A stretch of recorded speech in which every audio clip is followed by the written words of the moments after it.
Number one scoring, 99% were five students.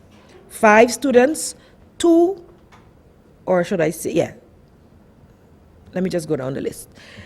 Saheli Kirpalani of St. Joseph School, Dia Agnani of St. Dominic, Anjali Ramchandani of St. Dominic, Juliette Duvillage of Mac Brolia Millard, and Nicholas Jeffrey, also of St. Dominic. So all of these students received top award because they were number one in math. And so I would really like to congratulate them for not only doing this on their exit exams, but for working throughout the year to be able to do this on the exit exam. Also awarded on Monday last were the valedictorians of each school. So you may have heard some of their names already called as a top 5 or as a top in their subject. So of course now that student whose name you hear 3 times received 3 awards.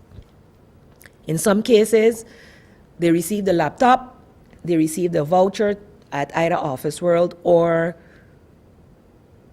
Blue Point. And if they received a 3rd award, then they got a voucher from Van Dorp. The vouchers were worth 300 guilders each at Blue Point and Office World, and at Van Dorp, the vouchers were worth 200 guilders each. So that would give the parents much needed assistance in getting any school materials or gadgets that the children would need to start the new school year. The top student per school, this is chosen per school, and they look at the school, the child's entire performance, not just the FBE exit exams.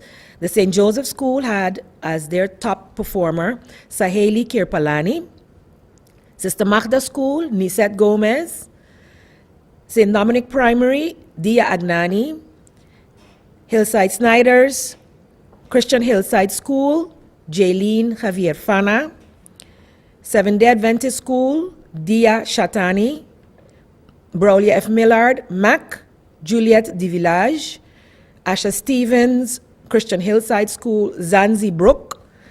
The Regina Primary School had 2 that came out in a tie. So that is Jessica Sue and Donna Chaden. Sister Marie Laurent School had Christopher Nar. Reverend John A. Gums Campus had Collymore, Selena Collymore. Sister Borgia School, Ezekiel Woods. The Dr. Martin Luther King School, Kaisha Rise. The Ruby La Vega School, Ellis Emerson Okano. Orania School, Zi Yui Su. The Leonard Connor School, Kazim Griffith. The Marie Genevieve de Weaver Primary School, Phoebe Kasmi. And the Prince William Alexander School, Alessandro Jones. So we were very happy to host them. Some of them were not in the top 5 or top 10 of the island, but they were the tops in their schools, and I believe island-wide should be recognized as such. And I really look forward to continued success for these students throughout their lifetimes, and that they serve as a role model for the others to pull up their socks if they know that they didn't up to now and strive for excellence. Excellence is what St. Martin needs, and I hope each and every child would see it as their purpose to make the best of themselves. As we have come to the end of our school year, I would like to encourage students to continue to learn. School is out, but you can never stop learning. You don't have to be in the 4 walls of your classroom or in the gates of your school to learn. Make use of the time to read books that you love. Visit the library that does not close. Attend summer camps, if at all possible. Keep positively busy. Do not get comfortable and so relaxed that you forget everything you've learned in the past school year. Continue retaining and absorbing information. To the parents, I encourage you to make sure that your child is properly supervised during the summer break and that you are not letting this time pass without getting the most out of it for them. There are various programs and summer camps going on around the island. There is even one offered by the Ministry of VSA, which you can register your child for, so that they can continue to learn and have fun throughout the summer and beyond. This is also a time, sad to say, when statistically more unwanted behaviors lead towards pregnancies. And so I don't want to mince words with the parents of know where your children are, have open discussions about what this type of behavior can bring to their lives. Early sexual behavior can only bring problems to young people. So I'm asking the parents to have open discussions and preventative talks to avoid their children losing time in their education and disrupting the possibility for them to achieve their highest potential. I know that they are going to have some questions about a recent blow up at the NEPA institution again. And I did receive requests for information, which I did not have yesterday. In the meantime, officially, I have received an update from the board as to what the recent incident is about. But before I go into that, I would like to state that the Institute is currently going through the process of getting their latest courses that they have promised for the August-September school year to start. New courses vetted by the ministry, so they have submitted these courses to be vetted, to be able to be offered. This is a usual process for new courses. That has started. The department and inspection have received them, and there are more to come. The inspection has also, as I said in prior press briefings, given recommendations, and those are being carried out by the institution to make sure that it is meeting the need and continuing to grow. The exam period is currently on. All of the exams have been submitted prior and had to be vetted by an exam committee, including what the answers, etc., should be. And so the exam committee, students are taking exams this week, whether they have their own teachers in front of them or not. All exams will be continuing, and all students are expected to focus on their priority, which is doing their best on their exams. Now moving over to the incident at hand, there was a complaint brought forward to the board pertaining to inappropriate messages and other stuff on social media in a group chat in which a teacher of the school was involved with the students. So this came via a parent. It was dealt with. An incident report was made and submitted to the board. The board then proceeded to involve the teacher in question in defending the statements brought against her as her involvement as a responsible teacher, and gave her the opportunity to, present a defense in this case. As a result of this and the way the teacher allegedly behaved, she, in her defense, after giving her defense, emailed on Sunday her resignation from the school and handed it in on Monday at 10 a.m. It was received. Later on Monday, the board received a call from distraught members at the school who had been threatened and intimidated by said teacher. As a result, the board took the decision, and also based on prior reports of aggressive behavior from said teacher, the board took the decision to put the teacher which had requested or handed in her resignation, which was supposed to start on the 8th of July. They decided as a board to put her on inactive duty with pay and deny her access to the school's grounds. The main reason was to avoid further escalation of any negativity which could hamper, especially during this exam period, the students who are at this time doing their exams. Reminding you that in my earlier statements that the exams have been vetted and are registered with the school. So the school has all the exams. As a result, the teacher was also informed via an email to her on Tuesday morning, and still showed up at the school, where she was informed by the security that her access was being denied. She proceeded to then call the students from her class who came out to meet her, and they escorted her in. At no point was she stopped physically from entering, but she did mention to the security at the gate that if anyone attempted to stop her, that she would be prepared to defend herself. The security, seeing the situation as per his instructions not being the way it was supposed to be, called his central dispatch, who sent a supervisor to the school. The supervisor spoke to the teacher. The teacher did not leave, at which point the security may have called the police. The board at no time called the police. The management, or once the police arrived at the school, they did call the board, and the board told them that they would handle it internally, and the police left.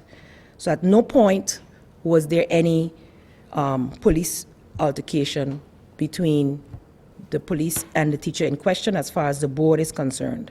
Again, this is the report I am receiving from the board. So as such, management has been informed of what took place. The exams, a parent also came forward later that day with a complaint about whether tests would be counted or not. And the board explained, and the management explained, that all exams have been vetted, all exams will be carried out, and to safeguard the integrity of the tests, the committee will be the ones to be checking on the grading, etc., of these tests and the entering of the scores. All the exams will count. Again, I'm asking the students, in the interest of your own education, to focus on studying for your exams, taking your exams in a calm spirit and mind, because the events surrounding your teacher has absolutely nothing to do with you. The school is doing what they can do to secure your future in making sure that the integrity, and not only the ability, but the integrity also of the teachers are in line with what we are trying to impart at the school. As Minister of Education, I am also in contact with the Inspectorate, who informed me this morning in an unrelated meeting that some students, as well as a teacher, did come to the department this morning to make a complaint. I again, because I'd been asked by the media on whether I had received any complaints prior, which I have stated here adamantly that I have not received any, and to my knowledge, I hadn't been aware of any that the inspection had received. Inspection confirmed to me this morning that today is the first day that they have come to the department, that upon my request, the inspection department had gone to NIPA, had spoken to teachers, management, and staff concerning the incident several weeks or months before, and that no actual letter as such had been given to them at that point. They had discussed what the students' concerns were, what the teachers' concerns were, and had presented us with a report with recommendations, as well as presented it to the board. So as far as I'm concerned, in our responsibility as Inspectorate, we have done our jobs. They were unable to meet with the group today as they were coming to a meeting with me on an unrelated subject. However, they made appointments for them to return, as they also reiterated to the students to focus on doing their exams. For us, it is very, very important that the negativity that is being surrounded by innuendo, rumors, or actual happenings to one or more persons does not affect the entire school. When we are doing these types of things, we must try to understand what is the long-term effect. Several students who attend the NIPA have no other options. And throwing this negative light on it gives students the opportunity to say, oh, I'm not going there. If there are no students, then there's also no money to pay teachers. So it has a circle effect. If we cannot attract students to a school that is giving them an opportunity to earn a degree, a diploma in a skill that they love, that they be able to join the workforce, then we are losing the goal of this institution. This institution has been moving forward. It has had several setbacks, but based on the reports that I've received from inspection and from the management and board, I am seeing progress in terms of them doing what is necessary to secure the proper instructors, to prepare, to make sure that the curriculum is covered, because that's another part of the management's job. that a board has to supervise. And when we start to question whether this person should be let go or that person should be let go, then you're treading on grounds where you have to get into the nitty-gritty of details that may not necessarily be appropriate for this setting. I would have loved to avoid going into the details of this case, but it does seem as if only one side of the story is being told, which is totally unfair to the institution. The rest of the students and the management and the rest of the teachers are all moving forward to continue to give the students what they need, and it is the goal that these students pass their exams with integrity, not pass their exams just because they are there. We want to be able to say that the diploma they earn is a valuable diploma. And so we are holding them accountable to cover the courses that they have to cover as inspection and as the education department, because based on that is how the subsidy is expended. That is where the power of the minister stands. We can withhold funding, or we can continue to step up recommendations in order to maintain funding. And that is what we're doing, and that is what we will continue to do. Any other questions you have pertaining to this, any other areas within the ministry, please feel free to ask. Thank you.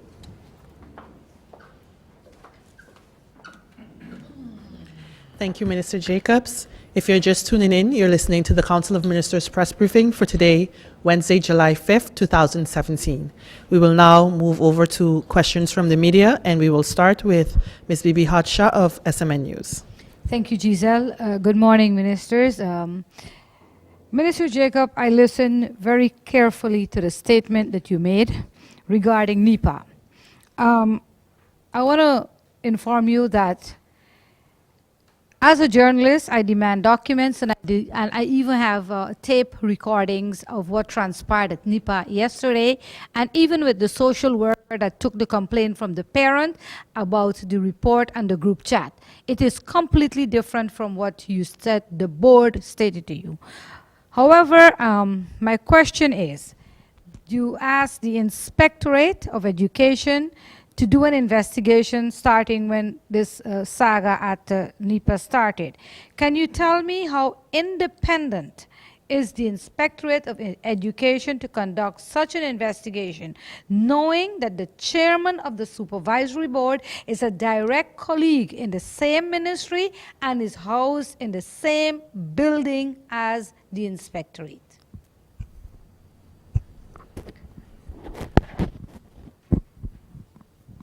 Thank you for your question, Ms. Shaw. The Inspectorate is actually not housed in the same building yet. Until they move in here, they are still separated by building, which doesn't make a difference in this case. The Inspectorate has a job to do, and as such, the Inspectorate goes in and speaks to students, and what happened in this case, specifically students, management, and staff. Thereafter, meeting with the board. They meet with the board various times during the school year for other reasons as well. Remember, I'm saying the board. The ministry is represented in one person. So there are also other board members that are part of those discussions. Let us try to keep that in mind. It's not a one-man show. There are 7 or 6 at this time members, of which an executive board of 3 or 4 that do the day-to-day or the week-by-week meetings and the urgent stuff. Thus far, I have not detected any conflict of interest whatsoever. The areas that needed to be improved was presented regardless to whether you're a colleague or not. As colleagues, I have the Student Support Services Division, and I have the Division Public Education, and I have Inspection. Inspection also has to carry out inspections in my public schools. SSSD also has to work with the Division Public Education for different reasons where counseling of children is concerned. Each entity is expected to act as professionals, and thus far, I have had no problems, and if there are, we deal with them. But in this case, Ms. Shaw, I cannot say that there is a conflict of interest in this case. The head of the division, the chairman of the board of NEPA is not functioning as or taking the place of the inspection head. If we have an internal shift If the inspection head is not there and I need to shift and allow another department head to take responsibility, of course, I would not be able to utilize that person who is also the chairman of a board. But in cases where their task descriptions are completely separate, and at this point there is no conflict of interest. Andrew of the Daily Herald. Yeah, Minister Jacobs, staying on NEPA, spoke to the students yesterday. They described the environment at NEPA as toxic as far as the communication line between the board, the management, the director. So is there any plan that the ministry have to build back confidence of the students who attend NEPA, and not the board, not the teachers, but the students?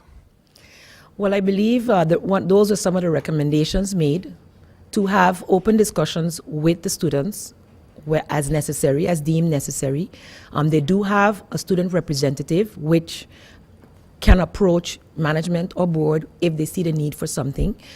Part of the plan is that they're busy with an action plan for promoting the school with students. I haven't seen the plan, but I've been assured that a plan is being formulated for that. The students who are currently there that have feel that the situation is toxic, I guess feel personally invested in whether management changes or doesn't change, teachers change or don't change.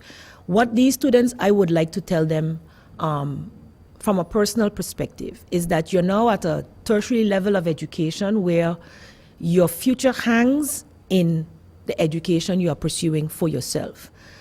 The way school boards function here in St. Martin is that they have contracts with teachers.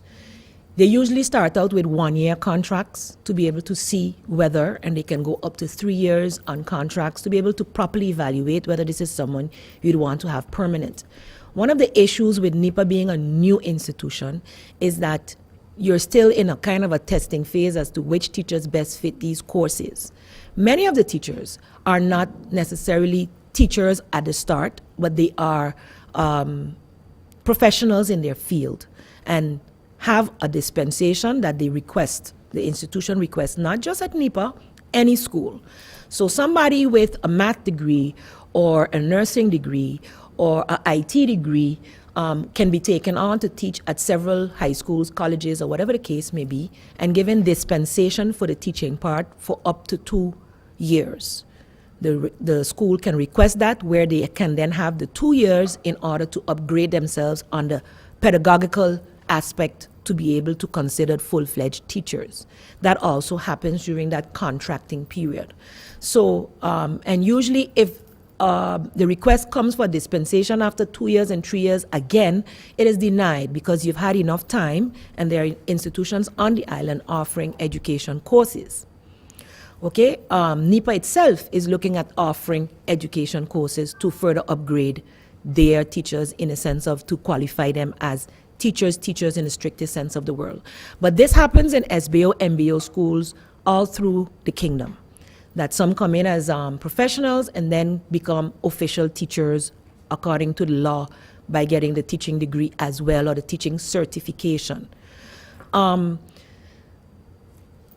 Courses, if there are not enough registrants for a course, then you cannot offer the course. So sometimes, and that is what is happening, because one of the recommendations was earlier discussions with teachers as to whether you can keep them for the next year or not. For many of the teachers, it's a part-time job. For others, it's a full-time job, as well as for the staff. So of course, you're going to be on edge if your contract is up for renewal. But this happens in every job where you're on a contract. And I'm imploring the students not to take anything personal if a teacher is under discussion for a contract, the yes or the no. Their education is guaranteed through the university, through the institution. The institution has to provide them with an instructor. That is the institute's responsibility. So them getting involved on this is a teacher I like or this is a teacher I don't like and I don't find it's being treated, this teacher is being treated fairly, I don't find the directors being treated fairly, is something they should not get themselves involved in. their education is guaranteed. Inspection has to make sure happens what happens. Education department has to make sure happens what happens. That what needs to happen will happen to ensure that. That's why this exam committee was installed.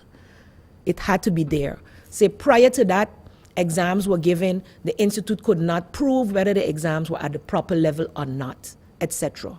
In the past, students that had to finish after X amount of time weren't able to finish because they didn't cover the subject area they had to cover, and students were disgruntled then because of that. Had to spend 6 months extra, a year extra. We're trying to avoid all that to make sure that in advance students know what they have to do.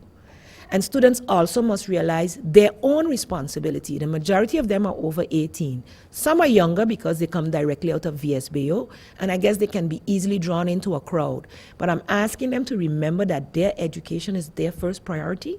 And as far as the inspection is concerned, they have been taught, they have received, the exams have been received by the management, has been vetted by the committee, and they will be executed according to the set schedule that has been set prior, that they received.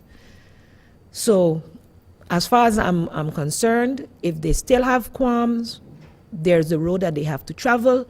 The school is taking the necessary steps towards that, but I will also recommend that they also sit with them again to reassure them, because they did meet with the board already, with the 3 or 4 members of the board, and had frank discussions with them and brought forward their concerns. But again, sometimes you don't like to hear what you don't like to hear. And as students, you don't have a say in who teaches you. You don't have a say in NEPA, you don't have a say in USM, you don't have a say in MPC or in Sundial or in St. Martin Academy.